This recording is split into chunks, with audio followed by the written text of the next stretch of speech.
Sinopsis: terpaksa menikahi tuan muda hari ini, Kinanti melahirkan dan Omarima meninggal. Di suatu tempat, Abimana curiga dan mengintai Radit yang sedang bertransaksi dengan seseorang.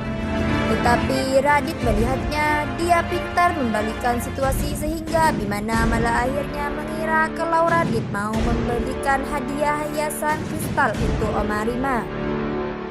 Abimana jadi merasa bersalah banget pada Radit. Bahkan Radit pun akhirnya mentraktir Abimana makan siang.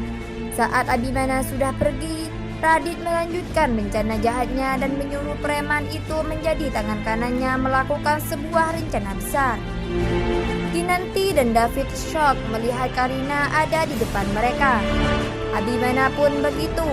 Herman dan Karina mengarang cerita kalau Karina belum meninggal karena waktu itu dirampok orang dan jatuh ke jurang. Abimana menyindir Herman yang suka bikin heboh saja. Akhirnya Karina dan Herman melapor ke kantor polisi memberi kesaksian soal kematian Karina. Merisa marah banget sama Herman saat Karina ke rumah mereka bertengkar. Merisa mengancam mau melaporkan ke polisi soal penipuan yang dilakukan Herman dan Karina itu. Herman ketakutan dan mohon ke Merisa untuk tidak melapor. Dia ceritakan soal perusahaan yang mau bangkrut. Dia bahkan janji mau bayarin sewa apartemennya Merisa.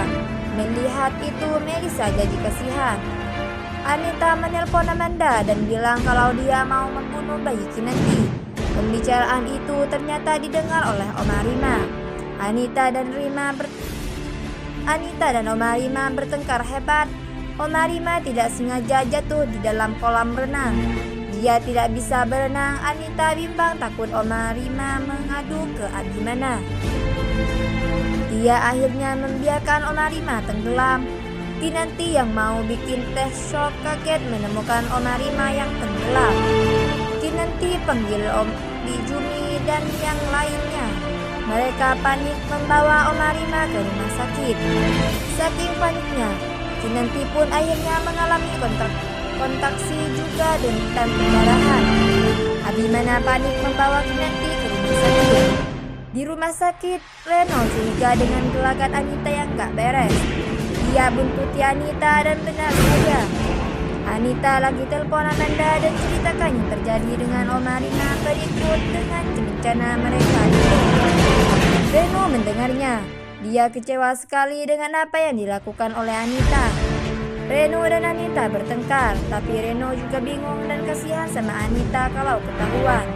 Setelah dilakukan upaya penyelamatan nyawa Omarima tidak tertolong. Semua terkejut dan menangis haru. Anita lega, tapi Reno merasa bersalah banget. Pada saat yang sama, Kinanti mengalami pendarahan hebat, harus operasi kesar saat itu juga. Akhirnya bayi Kinanti berhasil dilahirkan dengan selamat meskipun keadaannya prematur. Abimana begitu berduka dengan kematian Omarima, tapi dia juga bersyukur karena Kinanti dan bayinya selamat. Anita yang baru lega karena kematian Omarima jadi mendadak kesal sekali melihat bayi Kinanti. Sinopsis: terpaksa menikahi tuan muda ini. Teruslah saksikan keseruannya dan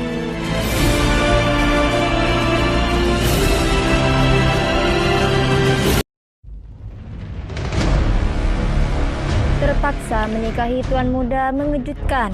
Raditya membongkar kebusukan Anita setelah ia ditangkap polisi. Sinopsis: terpaksa menikahi tuan muda episode kali ini. Akhirnya setelah sekian lama kebusukan Anita di belakang Abimana dibongkar oleh Raditya. Selanjutnya, di mana Anita pun ditangkap oleh polisi karena Raditya telah membocorkan kebusukan di belakang Abimana. Anita bersekongkol dengan Raditya untuk menghancurkan rumah tangga Abimana. Namun sangat disayangkan, Anita sudah berkali-kali gagal dalam menghancurkan rumah tangga Abimana dan juga Kinanti. Terlihat sebelumnya di mana Raditya berhasil ditangkap oleh polisi. Abimana dan juga Kinanti berhasil mengungkap keburukan Raditya atau Dharma. Namun ketika di kantor polisi, Dharma mengakui kalau dirinya memiliki dendam yang sangat serius kepada Abimana. Terlihat di adegan lainnya, di mana kini David sudah kembali bekerja sama dengan Abimana dan menjadi asisten pribadi Abimana. Kini David dan juga Amanda kembali melanjutkan hubungan mereka berdua. Di mana dahulu Amanda sangat jahat sekali, kini Amanda berinisiatif untuk merubah dirinya menjadi orang yang baik. Supaya pantas mendampingi sosok David dan Amanda pun mulai mencari pekerjaan baru untuk dirinya. David yang melihat Amanda kepanasan, dirinya berinisiatif akan mengajak Amanda dan mengantarkan Amanda. Namun David belum bisa memaafkan Amanda dengan sepenuh hati. Akhirnya David pun tidak jadi mengantarkan Amanda untuk mencari pekerjaan tersebut. Namun ketika hendak pergi, ada taksi yang datang ke Amanda. Akhirnya Amanda menaiki taksi tersebut untuk melamar pekerjaan yang lainnya. Terlihat di adegan lainnya di mana Herman sudah menikah 2 kali tapi dirinya belum merasakan kepuasan dan kecukupan. Akhirnya Herman jatuh cinta kembali kepada si Claudia, yang tak lain adalah karyawan dalam perusahaan Herman tersebut. Akhirnya keributan pun terjadi di rumah Herman, di mana sebelumnya Karina dan juga Melissa yang ribut dalam rumah tangga Herman. Kini ditambah lagi dengan Claudia, masalah baru Herman. Nampaknya Herman belum puas kalau belum menikahi 10 istri. Nampaknya di episode selanjutnya di mana kejahatan Anita pun dibongkar oleh Dharma atau Anita pun dijebloskan ke dalam sel penjara oleh Abimana dan juga Kinanti.